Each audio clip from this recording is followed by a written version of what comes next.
Oke, kita lanjut ya ke materi tadi masuk ke monitoring evaluasi. Maaf nih sebelumnya karena, videonya di durasinya hanya 10 menit satu video.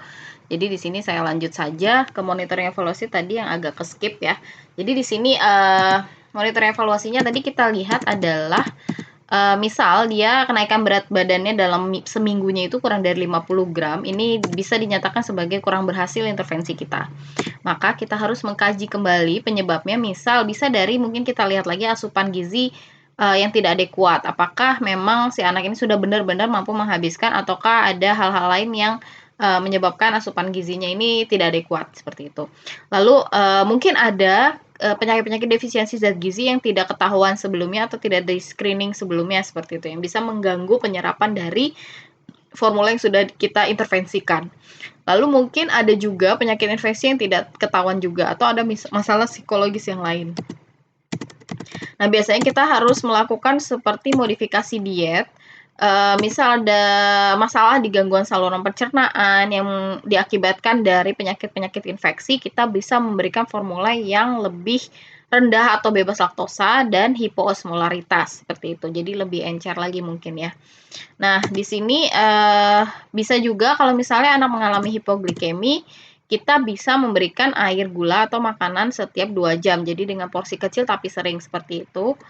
Nah, apabila kenaikan berat badannya ini sudah mencapai 50 gram per minggu atau sama dengan 50 gram, lebih dari 50 atau sama dengan 50 per minggunya, ini dinyatakan sudah cukup baik intervensi yang kita berikan, maka bisa diteruskan pemberian makan sesuai dengan jadwal. Jadi, setiap pemberian, setiap perubahan anak mampu menghabiskan atau tidak, kita harus pantau apakah dalam seminggu itu ada tambahan berat badan kurang dari atau lebih dari sama dengan 50 gram, seperti itu patokannya. Nah, selanjutnya di sini ada yang disebut dengan komposisi mineral mix. Di sini ada kandungannya. Ini biasanya sudah dalam bentuk serbuk seperti itu yang tinggal kita campurkan saja ke formula 75 atau F100 yang sudah kita buat.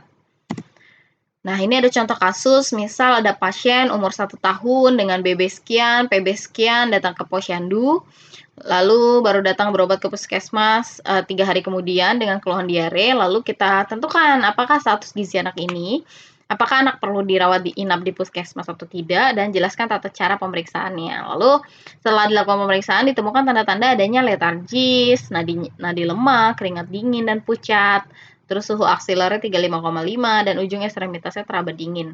Maka didapatkan juga matanya cekung, turgor kulitnya menurun. Nah, bisa dijelaskan nih tanda bahaya apa nih yang ditemukan pada anak ini. Lalu tindakan apa pada masing-masing tanda bahaya di atas.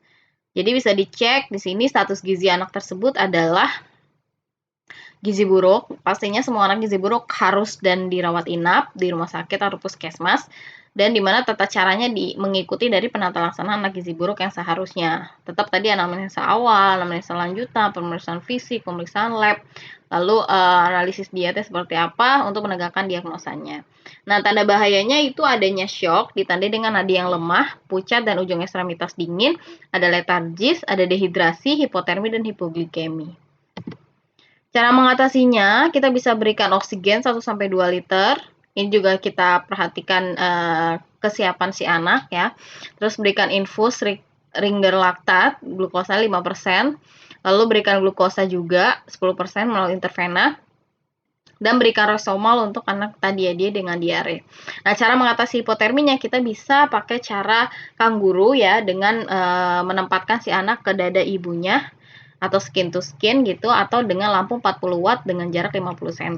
Dan dimonitor setiap 30 menit adakah kenaikan suhu mencapai normalnya, pokoknya 37 derajat. Kalau sudah 37 derajat ya udah sudah dihentikan saja. Lalu cara mengatasi dehidrasinya kita bisa berikan Resomol diteruskan sampai 2 jam pertama melalui oral. 10 jam berikutnya Resomol bisa diseling dengan formula 75-nya setiap 1 jam sekali.